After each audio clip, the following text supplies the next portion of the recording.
Hello, good afternoon, everybody. We are here in Glasgow. It is 4:45, and good morning and good evening from wherever you are following us. My name is Davide Stronati. I'm the chair of the World Federation of Engineering Organizations, the Committee on Engineering Environment. And it is great pleasure that I have today in chairing this session on increased climate action, building resilience and lowering emissions, lessons learned. As I said, I'm here representing the World Federation of Engineering Organizations, and I'm joined here in Glasgow live on the panel by Dawn. Hello, Davide. Hello, everybody. Yeah, she's representing INWES, and by Milda. Hello.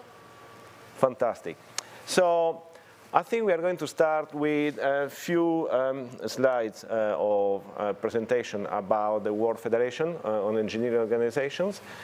This is an international body founded in 1968 under the, the patron of the UNESCO in Paris. And it brings together 30 million engineers globally. We are the voice of 30 million engineers in engineering, science and technology. And we represent something like 100 nations, 100 members. And so we have different standard technical committees. And as I said, I represent one of them, which is the Committee on Engineering Environment. And we look after, let's say, the SDG 13, the one on climate action. Reason why we are today. And we want to bring our views about on how we can help to tackle and address the climate change. So as you can see, there are different committees. Milda sits on the Young Engineers and Future Leaders, and Dawn on the Women in Engineering. This is just a list, and you can see the coverage of all the members, which is I would suggest, quite an impressive one. As I mentioned before, clearly our focus is on the SDG 13, on climate action. And within our committee, we have something like around 30 individual members representing 22 different countries. We tend to meet on a regular basis, sharing best practice and seeing what can be done on standards and all the best practice guidelines on climate change, adaptation and resilience. And we are hosted by the Institute of Civil Engineers in the UK, that we are here also thanking for their contribution. Still, even if we look after SDG 13, it is unthinkable that we work on SDG 13 only, because clearly when we are talking about, for instance, civil engineering, there are strong connections with the other SDGs, mostly related. And in this case, I'm referring to the SDG 6 on water, the SDG 7 on energy, the 9 on infrastructure, and the 11 on sustainable cities and communities. Just before I pass to our colleague, Darrel, I wanted to mention the fact that we've been present at all the different COPs in recent years. 2 years ago, we were at COP25 in Madrid, and we launched the climate declaration, or the WFEO declaration on climate emergency. This has been quite of a good success. It's been picked up by more than 30 of our members, and it contains 11 clear steps on what engineers can do in order to contribute, to provide their support to tackle the climate change impacts and effects on civil engineering. So my suggestion for you is to go on our website. You are going to find more information, and do please get in touch and involved in case you want to know more. So without further ado, I will I will pass the baton to Darrel.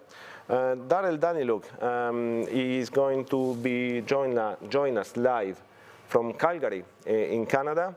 He represents Engineering Institute of Canada, and he has been working for more than 4 decades on engineering, but I would suggest that the last 15 in particular, they've been really focused on climate resilience, especially on the infrastructure, in the infrastructure sector. So, Darrel, I think we are going to hear from you lessons learned from the Engineering Institute of Canada. Thank you for that introduction, and I'm just trying to ensure that you can see my presentation.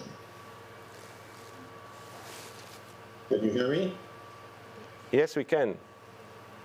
Can you see my screen? Yes, we can, Darrel. Terrific. Then I'll get started. Yes, please. Welcome to all our viewers, and hello to our colleagues on the panel. My presentation today is going to focus on public infrastructures, specifically the impacts of the changing climate and the need to identify and address any inherent vulnerabilities. We all know that an infrastructure system fails at its weakest link, and the weakest links must be identified and mitigated. As background information, we all know that existing infrastructures are the mainstay of the developed world, providing society with the necessary means for a safe and healthy life. All infrastructures are designed and built to the codes and standards that existed when they were constructed. However, within these codes and standards is the assumption that climate is stationary. This assumption is now being challenged and called into question as we develop additional knowledge. Darrel, apologies. Yes, can you please restart the screen share? Because I'm not sure we are seeing your slides. Apologies for this. Okay. That could be a bit of a difficulty for me. I'm going to end my share and go back to this. Share my screen, select the screen, slide slow presentation, allow. Can you see it now?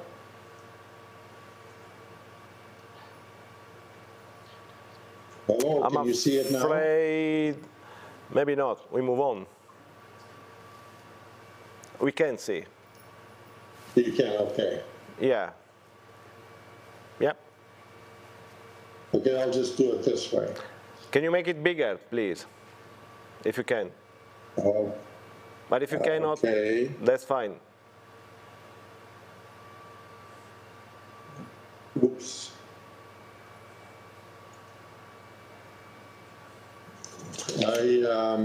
I'm sorry. No worries. Carry on with the presentation. We can see maybe they're a little bit small, but I think we get the gist, and I'm sure that your comments is going to be perfectly fine. Okay, I'm going to just go back a bit. Yeah.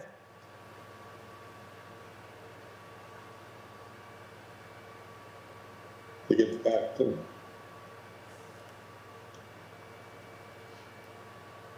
Okay. So where I was talking about how climate being stationary in codes and standards needed to be addressed because they're being called into question. Critical infrastructures such as water, power, transport, communications, and built infrastructures such as hospitals are all at risk. Failure in one infrastructure can severely impact economy, safety, and society's way of life. Climate-related disasters of failed infrastructure may be mitigated only if systemic improvements to the delivery of infrastructures are implemented. It is thus important to identify the vulnerabilities and to mitigate the increasing climate risks. Identifying and addressing the vulnerabilities requires 3 things: knowledge and understanding of the critical elements of the infrastructure, access to quality historical and projected climate data, use of standardized protocols for risk assessment, for example, the Pivc Protocol. And with this knowledge, quality data, and standardized protocol, a skilled assessment team, including engineers, climate scientists, risk managers, operators, and others as required, provide the conclusions to infrastructure owners, regulators, and policymakers who must fulfill their roles appropriately. The Pivc Protocol is a protocol that was specifically developed to assess climate vulnerabilities in infrastructures. It is a 5-step project that leads through to conclusions and recommendations and includes the 3 points I mentioned earlier. There is an optional triple bottom line analysis when you look at adaptation scenarios, which may include nature-based solutions, and looks at environmental, economic, and societal factors. Pivc is a structured, formalized, and documented process. It includes an estimate of the severity of climate impacts on components of the infrastructure, whether it's deteriorating, damaged, or destroyed, and this allows the identification of the higher risk components and the nature of the threat from the climate change impact. It systematically reviews historical climate information and projects the nature, severity, and probability of climate changes and events. It also establishes the adaptive capacity of an individual infrastructure as determined by its original design and operational maintenance records. This information is then used to make informed engineering judgments on what components require adaptation, as well as how to adapt them. For example, design adjustments, changes to operation and maintenance records. Climate Services for Infrastructure Investment is a capacity building project. CSI is implemented by GIZ from Germany on behalf of the German Ministry of Environment, Natural Conservation, and Nuclear Safety. It's been implemented in Costa Rica, Brazil, the Nile Basin, and Vietnam. And its implement partners include Engineers Canada, the Institute of Catastrophic Loss Reduction, the Climate Risk Institute, and the German Met Service. GIZ CSI projects trained multidisciplinary teams to assess various infrastructures. Oh, I'm sorry. CSI, this slide.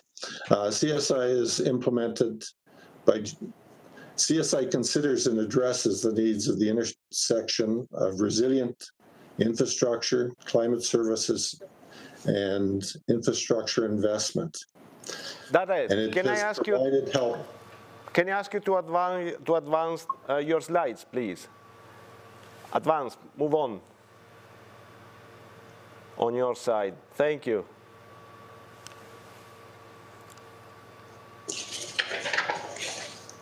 The CSI projects have trained multidisciplinary teams to assess various infrastructures. In Brazil, they looked at transport infrastructure, specifically a port, energy infrastructure, transmission lines. In Costa Rica, transport system element, a bridge. Vietnam, water infrastructure. In Vietnam, water quality and water management. My next 5 slides will give you a visual impact of these. And you can see from this initial slide on the port in Brazil, the significant damage caused by flooding. And when you consider the fact that this is one port of thousands, if not tens of thousands of ports worldwide, the risk to the port infrastructures from sea level rise, flooding, and other climate factors is enormous. On the positive side, in Brazil, after they had completed the initial port, they did do an assessment scan of 21 additional ports.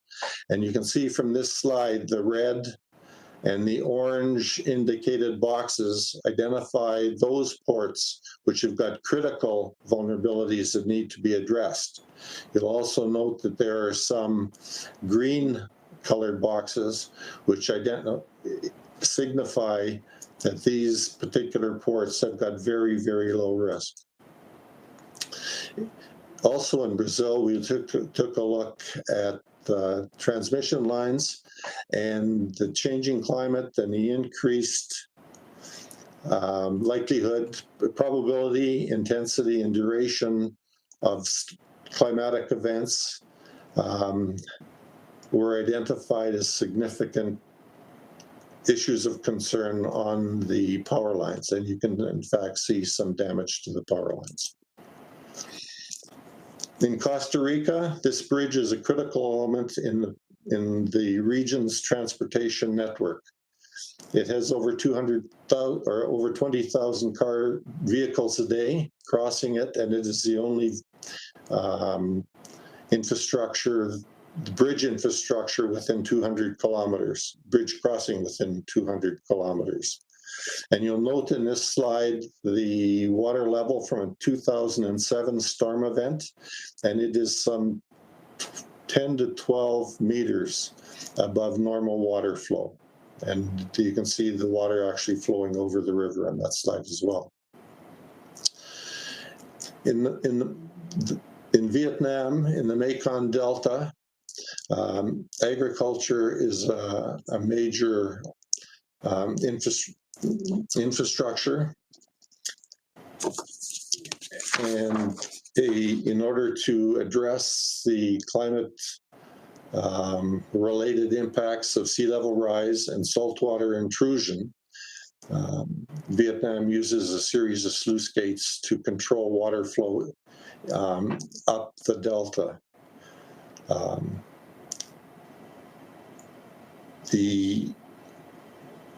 I'm sorry, excuse me.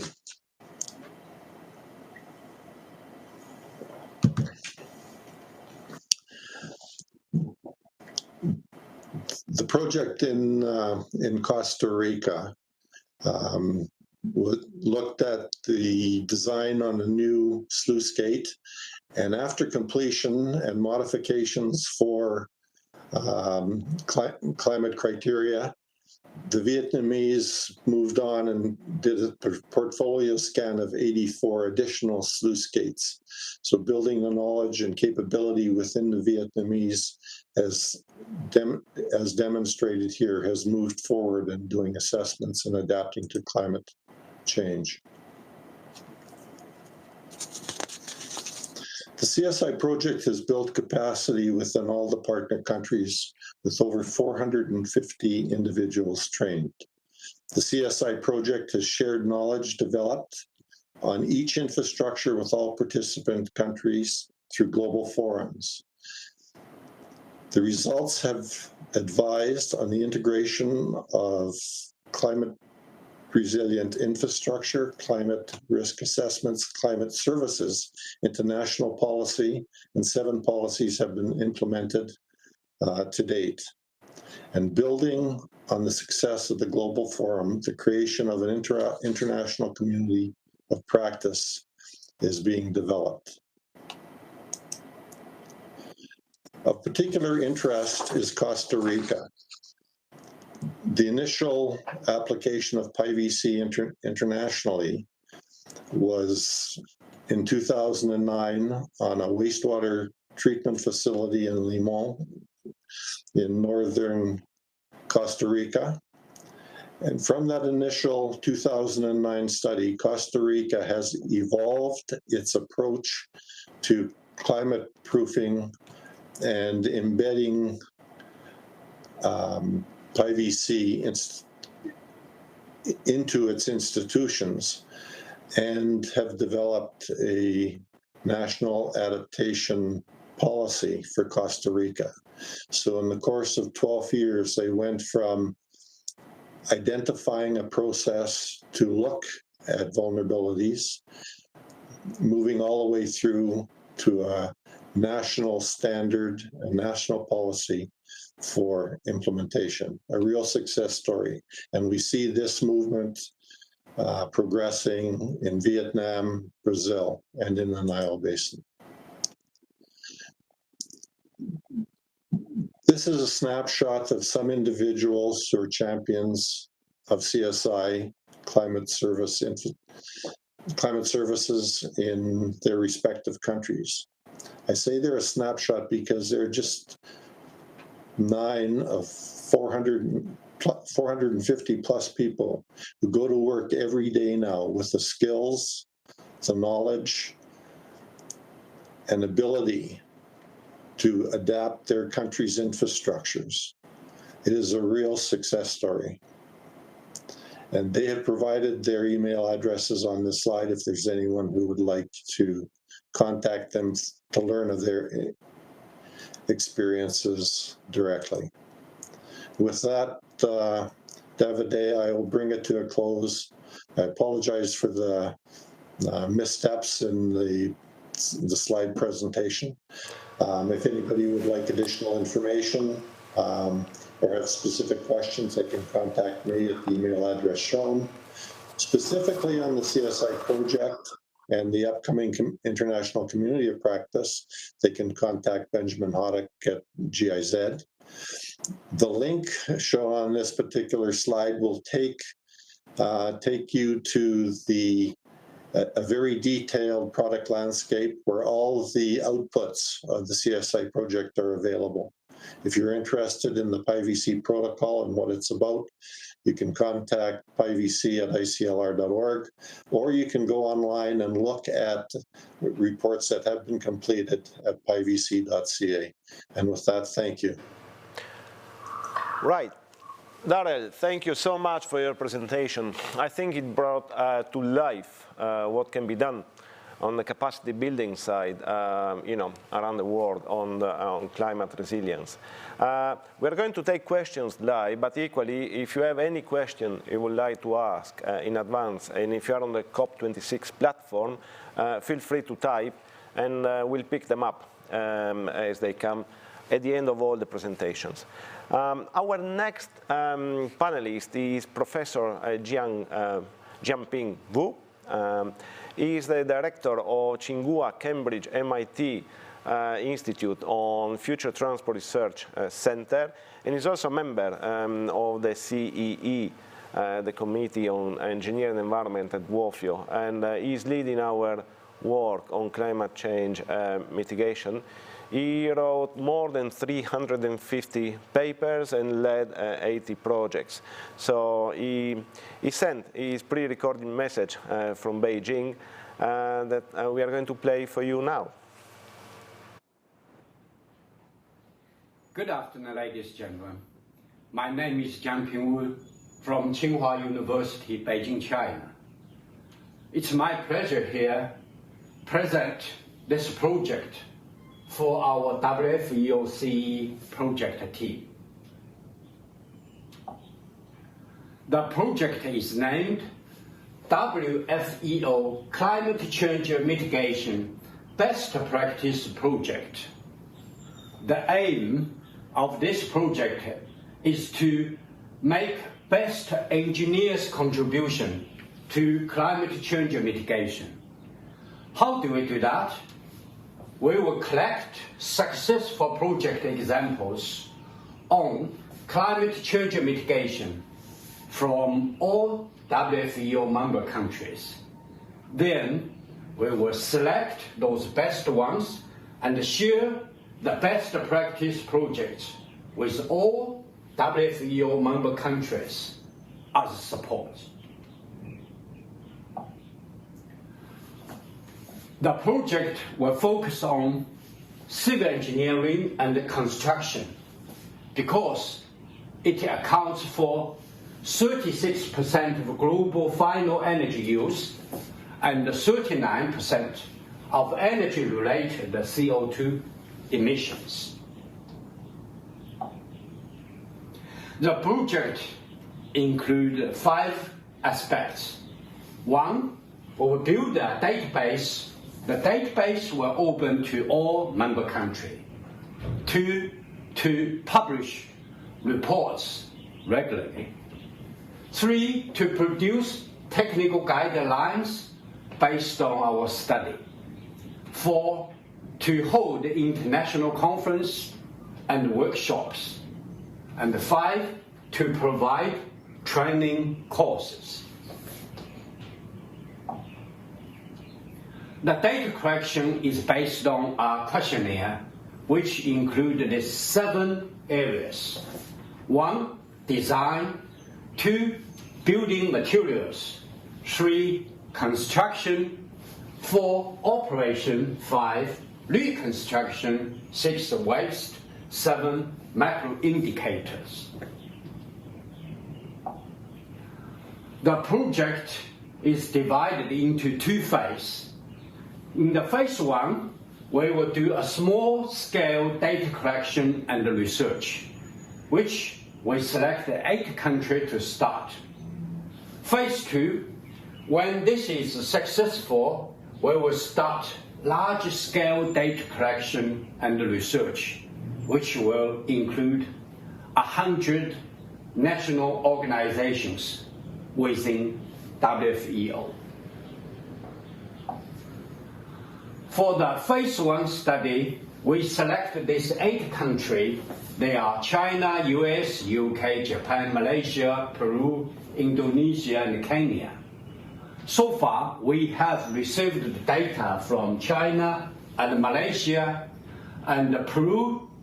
Their data is under translation. For other countries, they are all in different stages of data preparation. According to the data so far we received from Malaysia and China, the information provided is clear and organized. It's like what we expected. The project so far, we have full supports from Tsinghua University. We are looking for more supports from UN and all WFEO member countries. Here is our project working team. We are here working hard and to expect more wider support from all the country. Thank you. Excellent, Professor Wu. This is a really important project that, as you could see from the presentation, is going to bring lots of really good information. So the next speaker is actually going to be here in the studio. It's going to be Milda Pladaite. I hope I pronounced her surname correctly. And Milda, she holds a degree from the University of Southampton in civil engineering, and she is still involved in the UK with the ICE, the Young Engineers. She's also involved with our committee on engineering and environment at WFEO, but she's also involved with another committee on young engineers. She was elected the European Young Engineers NGO as Vice President on Public Policy and in the Commission Trainee Committee. So, Milda, over to you. Thank you very much. It's very nice to represent young engineers at this event. And I will speak about 2 main initiatives which we have to contribute to building resilience and lowering emissions. But first of all, I want to give introductions about our Global Young Engineers Working Group. As Davide mentioned, World Federation of Engineering Organizations, founded under the auspices of UNESCO, represents more than 30 million of engineers and have national members from more than 100 national countries, which gives a unique and very large platform to connect the global community of young engineers. And there are so many great initiatives for climate action in almost every Young Engineers Committee in all those countries. However, the challenge was that there was no cooperation or efficient share of information about those initiatives. So I think that to build resilience, Sometimes it might be more effective not to create new initiatives, but streamline the existing ones.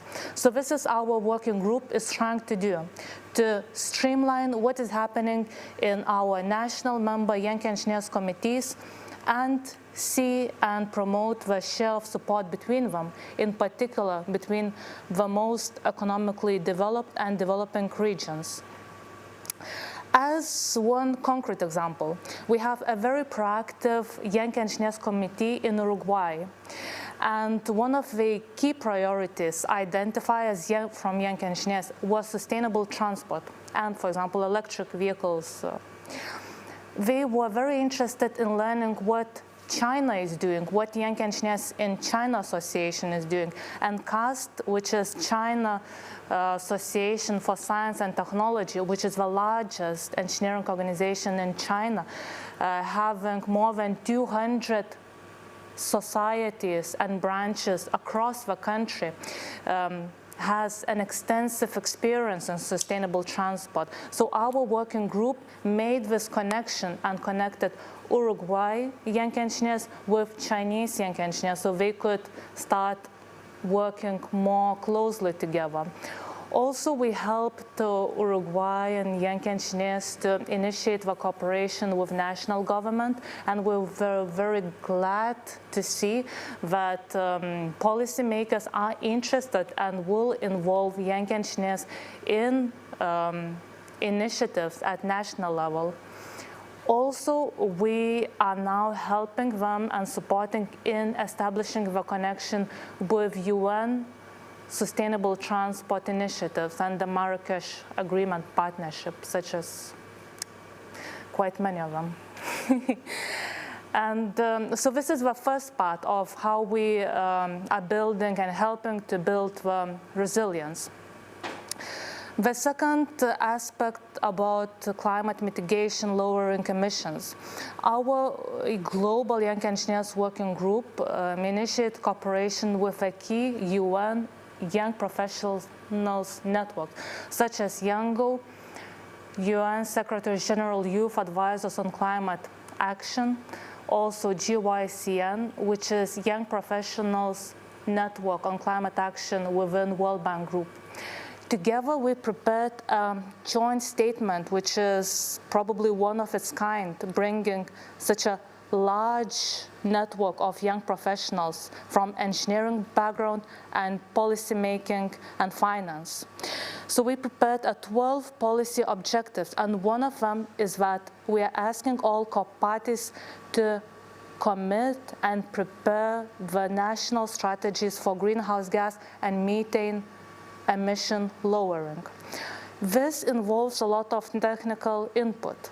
Hence, our second policy objective, we ask that all COP parties would include engineering as part of science, technology, and innovation as the key component in defining policies for climate action. To conclude, there's still a lot of room for improvement, but speaking on behalf of our Global Young Engineers Working Group, I believe that this work will continue and will advance in a significant way in the future. I mean, thank you, Milda. This is amazing. And, you know, we've been seeing here at COP once more how much younger generations, young engineers are achieving already. So definitely room for improvement, but a fantastic, amazing start.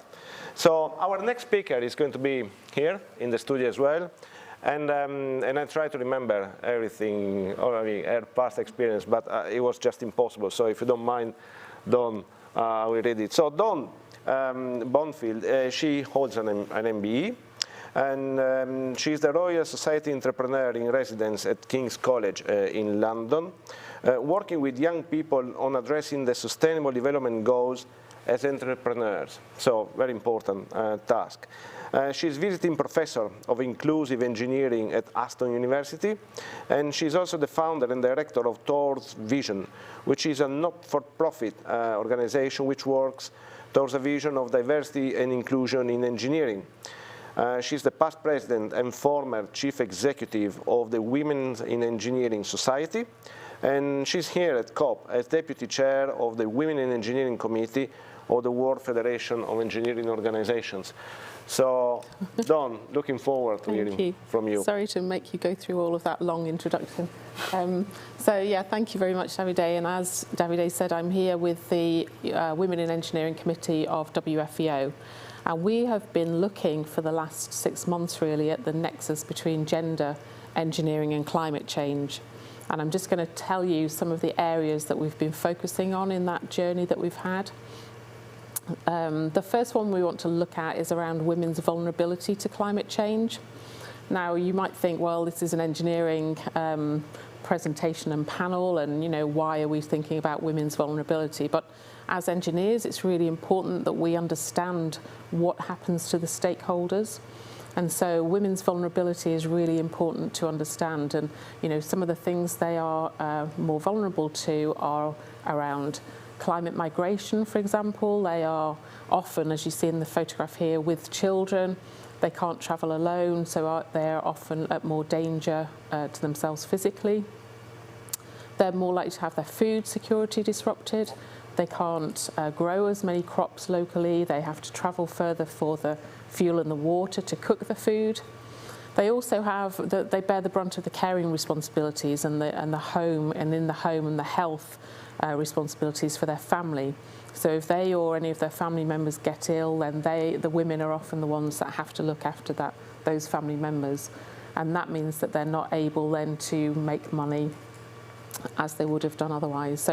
So these are some of the vulnerabilities that women face in response to climate change. But they're also really effective actors. So women and also Indigenous people have a very big part to play in bringing their skills and their experiences and their knowledge to understanding how we go about mitigating, adapting to climate change and creating a more resilient society. So they're the gatekeepers, often, I said a minute ago, of their family, their cooking, their behaviours in the home, the waste, the heating. So they're very influential. So when it comes to buildings, for example, as we were talking about earlier, it's really important that we understand the inhabitants of the buildings and how they use space. And if their behaviours need influencing, we need to make sure that we have women on board as well. They're also the educators, oftentimes, of the future generations. So that's another big area of influence. But when it comes to the use of technology, we know that in order to adapt to climate change, technology will have a huge role to play. And we have to ensure that we are building technology that is accessible to everybody and that doesn't have bias and discrimination built into it. And part of the title of this presentation is around lessons learned. So we know that we have built technology in the past that has these biases in. And we really must ensure that we very deliberately build these biases out and even go further. We know that we have a very unequal society at the moment, so we can create technology that addresses that inequality to make it more equal. The final one of the four is women and their role in creating solutions to climate change, so women in the engineering sector. We know we have very low representation of women and other groups in engineering. In the UK, for example, we have 13 or 14% of women in engineering and only 6% of professionally registered women. So we need to do a lot more. We have many interventions, we talk a lot, but we need more action. So the World Federation Women in Engineering Committee has joined UN Women and the Action Coalition for Technology and Innovation for Gender Equality. And we've got a series of things that we're trying to do as part of that commitment. One of them is this gender charter. It's called the Equality Charter, which we're using in the same way as Milda just explained, the breadth, if you like, of our world coverage of engineering organisations. We're also asking for something really simple, which is the gender disaggregation of statistics in engineering. We have very poor engineering data for numbers of women in engineering around the world, and we want to be the ones that gather that data annually and report it. We've got other programs as well around mentorship and entrepreneurship. So we're here at COP, so we have 5 actions that we're asking the COP leaders to take. And they're here on the screen. So the first one is funding education for women and girls. We know that there are barriers to the education and to women and girls. Even in the UK, there are barriers for girls coming into the engineering sector. Around the world, there are lots and lots of barriers to girls getting an education and staying in education. So we need funding for that. We need to mainstream gender in decision making, so women need to be part of all decisions that are taking in terms of adaptation plans, resilience plans, all planning for climate change. We need also to increase the structural enablers for equality in people's host countries. So there are things like policies of parental leave, accessible working, gender pay gap, for example. And we need to drive this sustainable and inclusive culture. And in the UK, I think we recognise that as a build back better phrase that we hear a lot, but it's true all around the world, and especially after the pandemic. And then finally, making sure that when we create any new technology, we do so in an inclusive way, and we think about all of the stakeholders that we've got, and we create engineering solutions that are truly accessible and inclusive. So with that, I hand back to you, Davide. Thank you. That's great, Dawn. And the work that she's doing and all this group is doing is remarkably important because effectively engineering is at the service of society. And clearly we learned and we know that there's a great need of serving women. And therefore, the best way effectively to address this effectively is to take them on board, to tell us what are the problems and to work together in finding solutions. So we'll talk later a little bit more on this topic. So the next speaker is going to be pre-recorded. She pre-recorded her intervention from, I guess, Kuala Lumpur in Malaysia, and her name is Leong Y.E. And she represents INWES, the International Network of Women Engineers and Scientists. She received her PhD in electrical engineering and bachelor degree in electrical engineering from the University of Queensland in Australia. Wei is currently the immediate past chairperson of the Institution of Engineering and Technology, Malaysia local network, the vice president of the Institution of Engineers in Malaysia, Vice President of the International Network of Women Engineers and Scientists, and Deputy Vice Chair of the World Federation of Engineering Organization. She specializes in medical signal processing and telecommunication. So, without further ado, we are going to hear from Leong Y.E. her message. From International Network of Women Engineers and Scientists. Going to bring to you a report on Asia's state of climate change. Southeast Asia is a very colorful region with dense rainforest, gorgeous beaches, incredible wildlife, and people that share various traditions and culture. And it has some remarkable urban centers. So the urban population in South Asia may grow by another 100 million people, rising from 280 million people today to 373 million people in year 2030. So in ASEAN, most of its rainforests are destroyed to create more land area to house the growing populations in urban cities. The rainforest being one of the most biologically diverse ecosystems, when destroyed can accelerate climate changes. With rapid deforestation, we reduce the number of trees. With less trees, we have decreased oxygen supply, decreased rains, and increased carbon dioxide in the air. These factors will lead to higher humidity in the region. As one leads to the other, this can increase global warming. According to the ASEAN report, the biological diversity in the Philippines, Indonesia, and Malaysia will be greatly eroded by year 2100. if the destructions of the environment persist, where the region is poised to lose 70 to 90% of habitats and 13 to 42% of species in another 83 years. Therefore, you look at these ASEAN regions. For example, the Mekong River, which passes through Myanmar, Laos, Thailand, Cambodia, and Vietnam, is already heavily inhibited, causing the water resources to go scarce. Though ASEAN has readily available natural source of water, much of it is polluted or inadequately sanitized.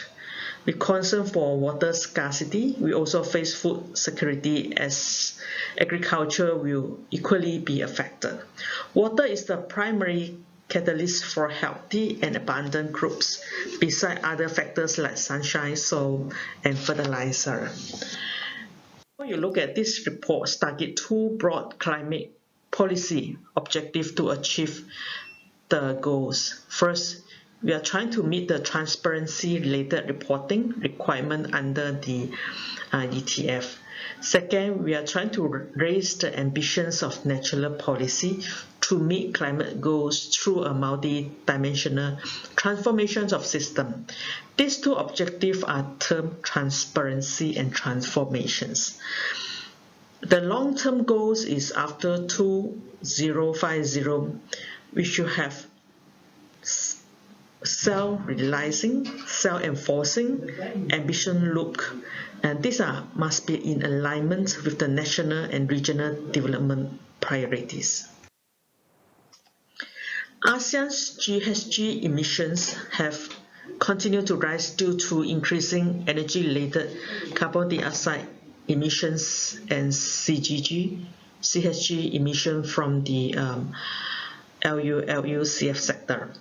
So the decoupling of the growth in GDP and energy-related carbon dioxide emission is observed only in a handful of AMS.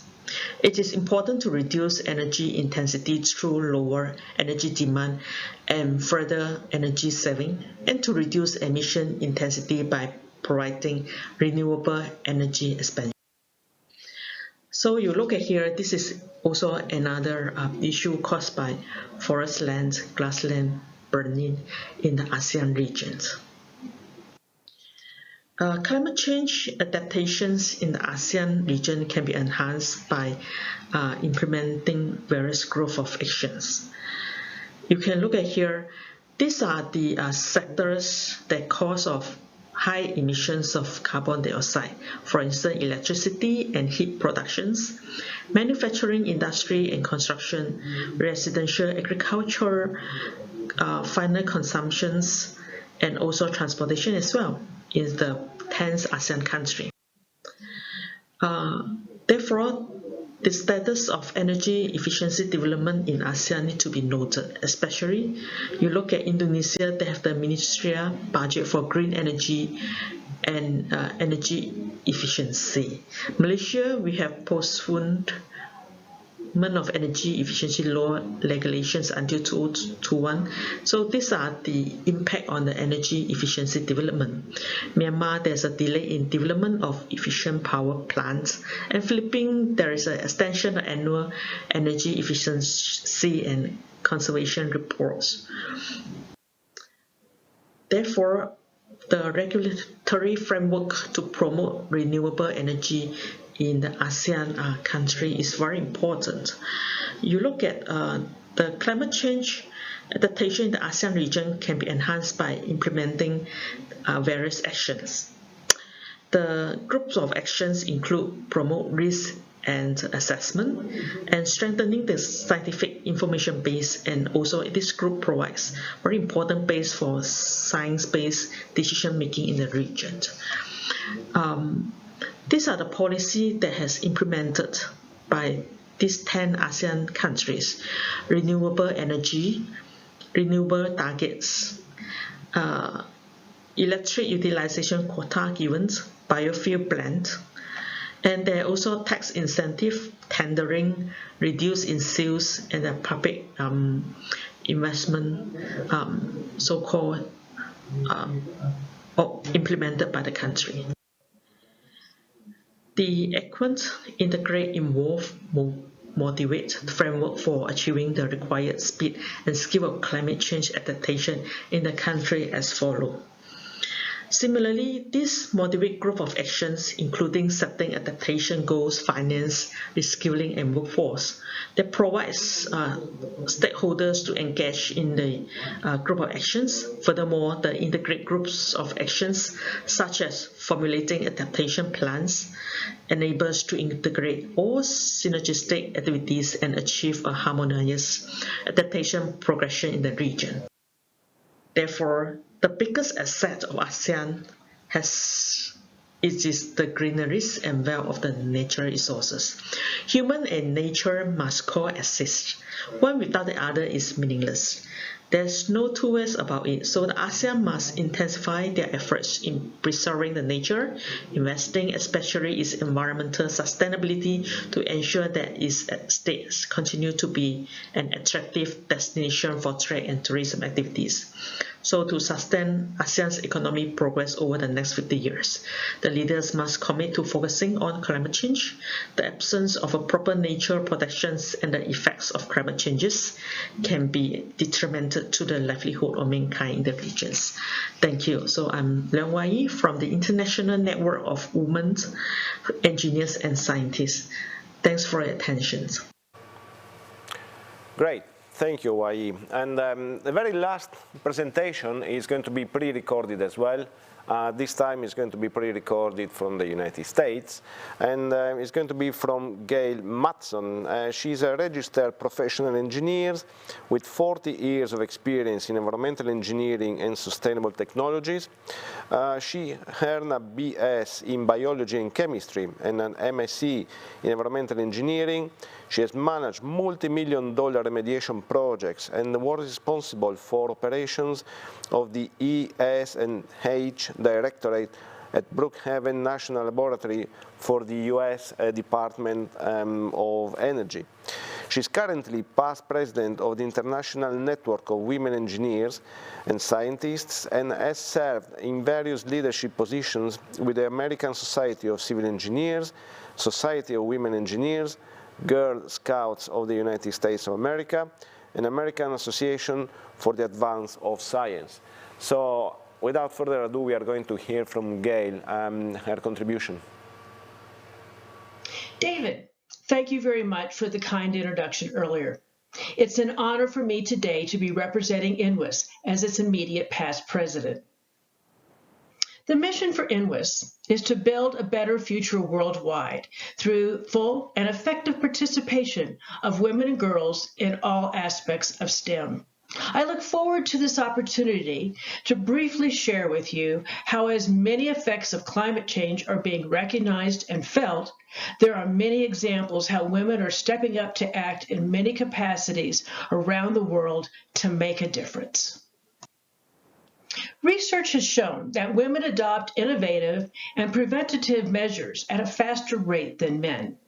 In a review of 17 studies from around the world, the presence of women in conservation and natural resource management resulted in stricter and more sustainable extraction rules, greater compliance, more transparency and accountability, and better conflict resolution. The environmental movement as we know it today was actually started by women. All of us know about Rachel Carlson, who's the author of Silent Spring. And we all know Jane Goodall, well known for advocating animal and habitat protection, as well as Sylvia Earle, the first woman chief scientist of NASA, to name a few. Repeatedly, over the past 10 years, the United Nations has recognized the success of sustainable water resource management largely depends on engaging women at all levels of decision-making and implementation. For example, after winning re-election, New Zealand's Prime Minister, Jacinda Ardern, and her cabinet, consisting of 40% women, declared a climate emergency and set in motion a plan to make the country's public sector carbon neutral by 2025. Despite lack of funding, female-led initiatives are still taking the lead in grassroots actions around the world. One Earth recognized 5 such female-led networks who are making a difference in the fight against climate action. The Women's Earth and Climate Action Network International, Women for Wildlife, Indigenous Women's Biodiversity Network, Women for Conservation, and Women in Nature Network. Their visionary and collaborative approaches to action are now organically scaling up through peer-to-peer networks around the world. It also must be noted that without women, the Paris Climate Agreement would not be what it is today. A legendary group of women called the Lionesses, including Farhana Yamin, Christina Figueres, and Tessa Tennant, met in the countryside of Scotland and came up with the guiding principles of net zero emissions at a time when many parties to the climate convention were at loggerheads. At the Society of Women Engineers National Convention this past month in the USA, the majority of the technical tracks addressed a wide range of topics associated with climate change and advancing leadership opportunities for women. One thing that I learned was that many U.S. women engineers who have attained senior management positions are now leading the charge for addressing climate change in major corporations. 2 examples who were guest speakers are Barbara Humpton, who is the CEO of Siemens USA, and Patty Poppy, CEO of PG&E. Both are leading major corporate programs to address various aspects of energy efficiency and the environmental impacts of their operations. At the INWES 18th International Conference of Women Engineers and Scientists, hosted in September 2021 by the University of Warwick in the UK, with the theme Global Humanitarian Challenges, attracted hundreds of women engineers and scientists as speakers and participants from over 60 countries. The topics they were addressing included ecosystems and biodiversity, resilient infrastructures, water and environmental sustainability, renewable energy technologies, global health, and gender in STEM. So what are our takeaway messages here? We need more women in science and engineering to identify the issues, develop solutions, and lead the essential efforts to address climate change. How do we do this? Parents and counselors need to encourage their daughters and young girls to study and excel in math and science. Our educational institutions at all levels, from elementaries through college, must improve their curriculums and better train their educators in the sciences and engineering. We need to demand that our government support the advancement of education in all disciplines required to develop the solutions to address climate change. Businesses, from local small companies to large corporations, must support the research and commit to the changes in their operations, from recycling to implementation of new technologies and energy sources, as well as hiring and advancing women in engineering and science to really make a positive impact on the climate. Finally, those of us involved with NGOs like INWES must expand our programs to encourage more women to pursue and advance in STEM careers so they can lead future efforts to bring about a more sustainable and equitable world. Thank you for joining us today. If you'd like to continue this discussion and learn more, please contact me at gail.mattson@inwes.org. Thank you. Excellent. Thank you, Gail. So with Gail, we finished all the presentations, and we are going to open the Q&A session, checking whether there is anybody online who has sent a question or whether there's anybody online that would ask a question directly. But if not, I can start with, and maybe going back to Darrel, because Darrel, we heard about climate change, adaptation and resilience on infrastructure. And as we know, we all feel more or less empowered on the mitigation side because, you know, as individuals, as organizations, as society, you know, we can address the mitigation side. The adaptation side is slightly different because it requires a much more systemic view. It requires much more collaboration. It requires a lot of funding, and potentially requires a tragedy, I'm afraid, before solutions are found. So, based on your experience, what is the role of this kind of guidelines in keeping us alert and keeping us ready as well for the moment? Because we know that funding is coming. We know that the role of resilience is increasing. And so my question for you is, what is your forecast? Where are we? What more we need to do? Davide, that's a very good question on what the next steps are in moving adaptation action forward. Every day we see on the news examples of what the changing climate is doing to infrastructures worldwide. And it's important to build systemically an approach that will allow those people that work in the infrastructure field the opportunity to mitigate or adapt those infrastructures to the impacts of the changing climate. It's important that we take the time to look at the codes and standards that are in place in the various jurisdictions in the world and ensure those codes and standards are the climatic criteria in those codes and standards are applicable to the climate conditions that the various infrastructures face today. I think it's important that we build the capacity in the practitioners, the professionals, the engineers, architects, climate scientists, and have them be able to work in a teamwork environment, one that is supported by the governance of the various areas, as well as the having the resources to adapt the infrastructures.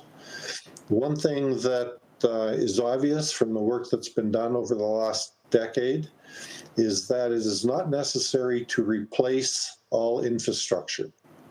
It is only necessary to identify the vulnerabilities, the weakest links, and address the weakest links. And by doing that, you can build resilience into existing infrastructures. The world runs on infrastructure. When they fail, the society suffers.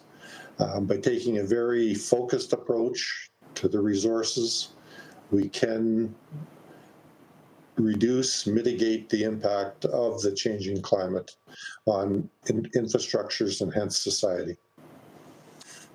Great answer. Thank you, Darrel. And talking about the attraction and the retention of engineers, capacity building, getting ready, I'm thinking about, next one is for you, Milda. Thinking about the role of universities and the role of organizations, infrastructure owners and governments, they have on attracting more people to engineering. How do you feel? Do you feel like there's enough momentum among your colleagues, your peers, your friends? Do they feel like engineering is a career to be undertaken, or do you think that there's something else there, or they feel there's something else there more engaging, more satisfying? Okay, long question, but I think it's two parts. So first of all, I think that there are many initiatives, but it could be improved definitely, because what we discussed earlier, that it's obvious that we will need more engineers with all the investments which is going, in particular in infrastructure. In terms of engineering as a career, I think it's really great. I never regretted that I took it. And speaking from my personal opinion, I think that the key message is also to communicate when promoting career in engineering is that it's very diverse. So it's not only about designing and calculations, but there are so many diverse areas where you can work with engineering degree and having engineering background.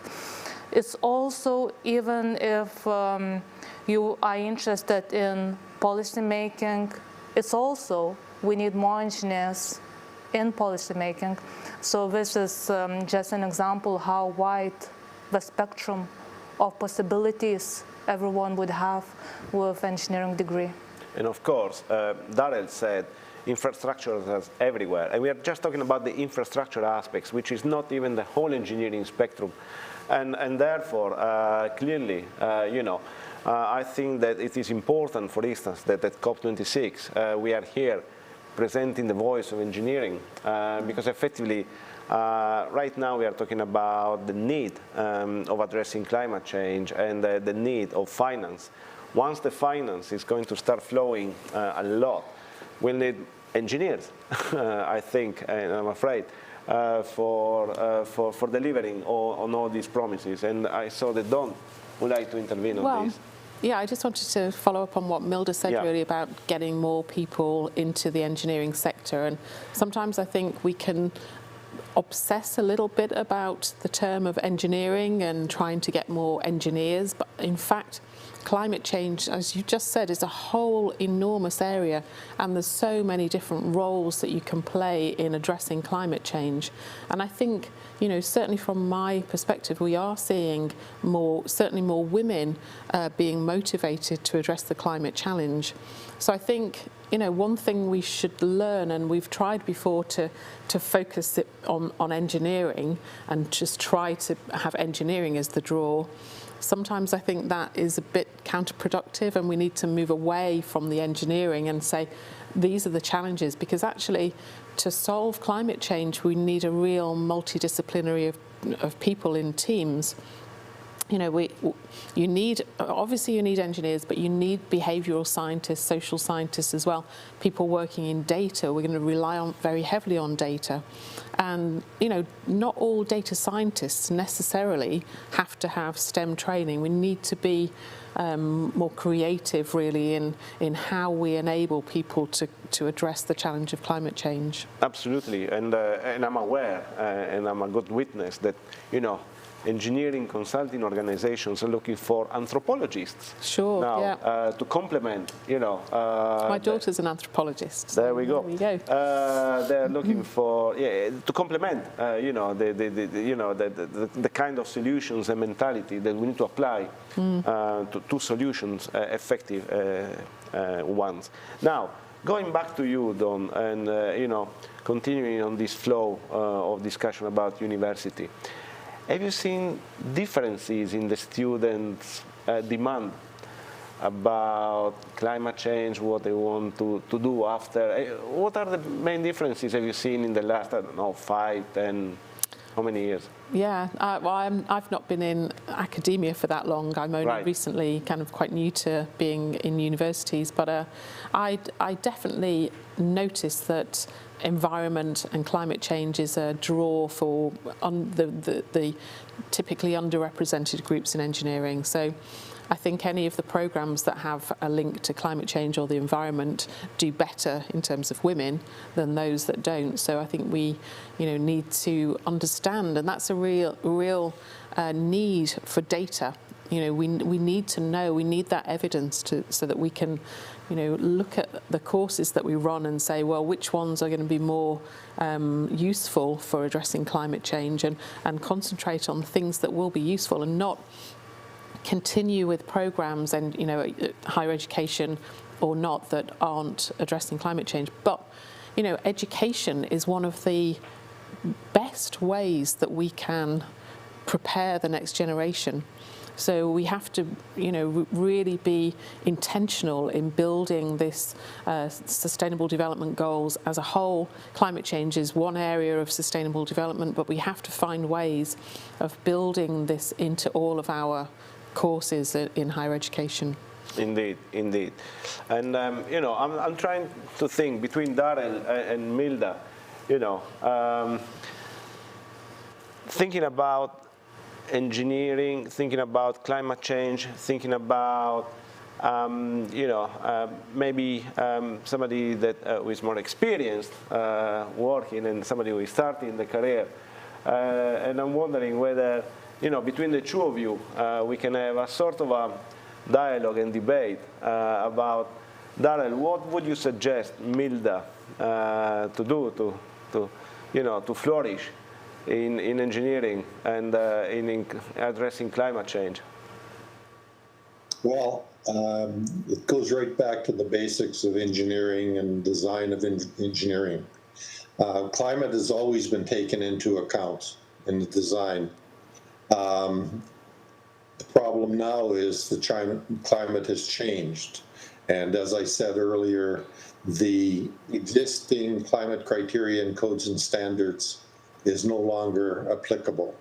So my advice to Milda is to broaden her partnerships. She's sound in engineering. But the partnerships she needs to broaden include climate scientists, the architects, the political spectrum, and as was mentioned earlier, the natural and social scientist groups who all have got a perspective on the impacts of climate on society. And working together as a team, the optimal solution can be found. From an engineering perspective, we've always looked at the least cost solution. The reality to solving the climate problem and its impacts on society, I think, is broader than just the economics. There's the environmental and the social aspects. So becoming a part of that broader team, bringing her expertise, young people bringing their expertise to the table and working as a team, the best solutions can be found. What do you think? I think it's a very good advice. Thank you, Darrel. And it's true, but it's just recently what I've started to hear, that the importance of involving social scientists working together with engineering. Yeah. Can I just say that Milda is the best networker out there, so she's great. When it comes to partnerships, links, building your network, you could teach us all a thing or two. Oh, pretty much so. Just double checking whether there is any question from the audience or sent in advance. I don't think so. So here in Glasgow is almost 6 o'clock in the evening. I think it's been a remarkable session, and where we learned a lot about the lessons that we learned on engineering and climate change. I would like to thank very much all the panelists, Darrel, Don, Milda, but clearly Professor Hu, Wei He, and Gail for their pre-recorded messages. And I would like to wrap up really this session thinking that, we are here in Glasgow talking about climate change a lot. And we are here presenting the voice of engineers and engineering. And this is a call for action to engineers. Milda said we need to be much more out there, advocate for engineering. We need to be involved in policy making. We need to be able to explain the value that we bring to society. Equally, we need to open and broaden our horizons. We know that just data calculations and engineering per se is not enough. We need to create this kind of partnerships and to complement teams. We need to collaborate, and I just would like us to finish off on a very positive note. I think we have been making great progress so far. WFEO has been present, and INWES as well, and the Engineering Institute of Canada as well. So on this note, I will say thanks again to all the panelists and the presenters, and to all of you for following this session. Thank you again.